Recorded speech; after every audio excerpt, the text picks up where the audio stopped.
Boa noite, galerinha do oitavo ano, certo? Hoje iremos entrar num assunto novo, tá? Vejam aí, lá já tá caderno 2, né?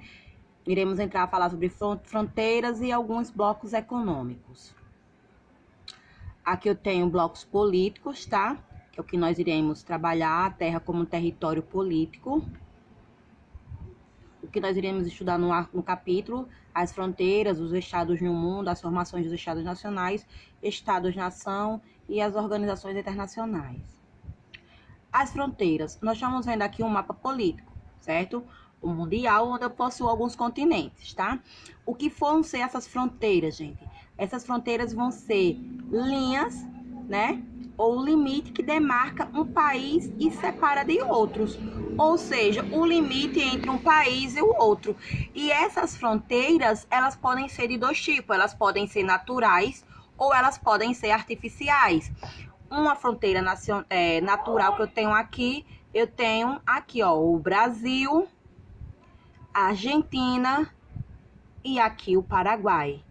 Qual é o meu limite natural aqui? Esse rio.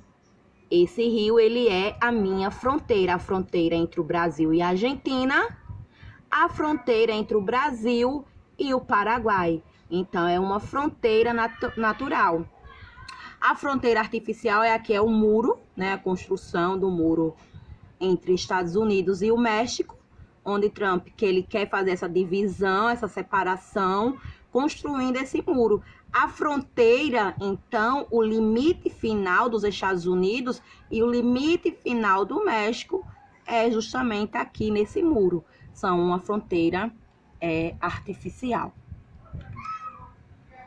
Nós temos aqui os estados do mundo, os 5 maiores países em dimensão territorial. Nós temos, em primeiríssimo lugar, nós temos a Rússia, né?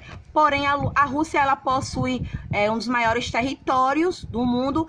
Algumas áreas são anecúmenas, né? Porque é muito frio. Eu tenho o Canadá, eu tenho a China, os Estados Unidos e em quinto lugar nós temos o Brasil como os países mais extensos do mundo. A formação dos estados nacionais, por serem convenções políticas, as fronteiras podem sofrer alterações de acordo com a minha política. Na história recente, alguns países se separaram por acordos de guerras, né? Nós temos aqui a antiga Iugoslávia, né? Que era a Bósnia-Herzegovina, onde ela se dividiu. Estados, nações e organizações internacionais, eu tenho aí ela, que é responsável por fazer aquela delimitação lá, Organização das Nações Unidas, nada mais que vocês já ouviram falar muito, a ONU, né? Ela foi criada em 1945, ocorreu com uma iniciativa de 51 países, né? A ONU atualmente conta com 193 países membros, sendo que seus idiomas oficiais são inglês, francês, espanhol, árabe, chinês e russo. É uma organização intergovernamental criada para promover a cooperação internacional, ou seja, manter a diplomacia entre as nações, né? Para que não hajam conflitos entre as nações, para que não haja desigualdades, para que essas desigualdades elas possam ser reparadas de alguma forma. Então, são 5 órgãos principais: Conselho de Segurança, que é aquele que eu te falei em questão de guerras, né, para não ocorrer, evitar esses conflitos, tentar apaziguar essas tensões que ocorrem entre alguns países. Assembleia Geral, onde são detalhadas algumas medidas para o bem da nação. Secretariado, Conselho Econômico e Social, se eu estou falando econômico e social, é a sociedade, e Corte Internacional de Justiça, né? A quem vai sofrer algum embargo comercial e assim por diante. A Organização Mundial do Comércio, a OMC, tá? Se ela tá falando que é Mundial do Comércio, eu já sei que tá totalmente ligado ao meu financeiro. Criado em 95, possui sede em Genebra, na Suíça, e representa a principal agência regulamentadora do Sistema Internacional de Comércio. no mundo é regulamentar e fiscalizar o comércio mundial, gerenciar acordos comerciais entre os países membros, resolver conflitos comerciais entre os países membros, criar situações e momentos para que sejam firmados acordos comerciais internacionais e supervisionar. Bom, como está acontecendo agora, né?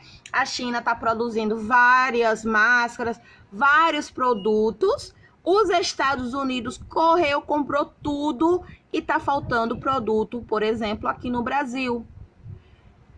A OMC ela vai tentar fiscalizar, fazer com que esses produtos eles não sejam revendidos tudo de uma vez só para um único país, que haja uma delimitação, possa dividir. Estado, nação e as organizações internacionais, Fundo Monetário Internacional, que nós temos o FMI e Banco Mundial. O FMI é uma agência especializada nas Nações Unidas, na ONU, que busca cooperação monetária global, estabilidade financeira, além de promover o crescimento econômico sustentável, gerar empregos e reduzir a pobreza. Esse FMI, ele é a sede do banco dele, em Washington, nos Estados Unidos, e ele tem a função de que nos mercados não ocorra o aumento dos produtos, a inflação mundial seja baixa, que não haja desvalorização da moeda, principalmente da moeda internacional, que é o dólar, certo? Nós temos aí o Banco Mundial, também, lógico, é sede nos Estados Unidos, é uma agência especializada independente da ONU e é composta de 127 países membros e representa a maior fonte mundial de assistência para projetos de desenvolvimento, buscando a redução da pobreza. Nós temos aqui a OIT, tá? Que vocês vão estudar muito sobre ela. Ela foi fundada em 1919 e atualmente representa uma agência da ONU. Desde sua fundação foram feitas 188 convenções internacionais do trabalho, a CTI, ou seja, a divisão, certo? Que vai ocorrer entre os trabalhos. Eu tenho a OCDE, Organização para a Cooperação e Desenvolvimento Econômico, que o Brasil tá para entrar aí, né? Não como um país membro, mas um observador. Foi criada em 1961 e atualmente é composta de 36 países. É conhecida por Clube dos Ricos, ou seja, só os países ricos que estão aí, né? Os chamados G20, os países mais ricos. Entre seus objetivos destacam-se melhoria nos padrões de vida, desenvolvimento do emprego, estabilidade financeira e contribuição para melhorias no comércio internacional. O Brasil tá para entrar, viu, gente? Estados, eu tenho a OTAN, Organização do Tratado do Atlântico Norte. É uma organização militar. Foi criada em 1949. A sua sede está em Bruxelas, na Bélgica. É formada por 27 países europeus e 2 do continente americano. Estados Unidos, que é o líder, e o Canadá. E o que isso tem a ver, professora? Se os Estados Unidos entrar em uma guerra, eu tenho o apoio desses outros países. Se os Estados Unidos entrar numa guerra, eu vou ter o apoio de 26 países. Esses países vão me ajudar. Nada mais é que uma organização do Tratado do Atlântico Norte. Estados-nação e a sua organização internacional, eu tenho aí a minha BRICS. Eu tenho Brasil, Rússia, Índia, China e África do Sul. BRICS, Brasil, Rússia, Índia, China e África do Sul. Ou seja, são os 4 países emergentes, em que a sua economia ela ainda está em crescimento. Os países formadores dos BRICS são marcados por países emergentes, suscetíveis a crises econômicas e com falhas garantias sociais para a sua população. Ou seja, que em algum momento ele pode ter algum problema econômico e vai afetar totalmente a sua população. É um grupo que está em desenvolvimento.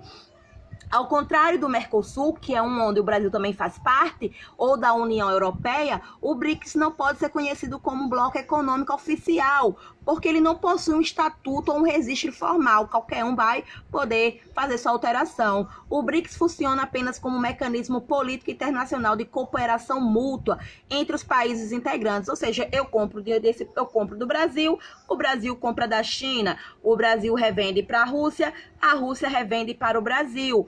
Essa é a minha BRICS. Espero que vocês tenham gostado. Eu vou deixar alguns vídeos para vocês poderem também entender. Qualquer dúvida, já sabe, pode me procurar.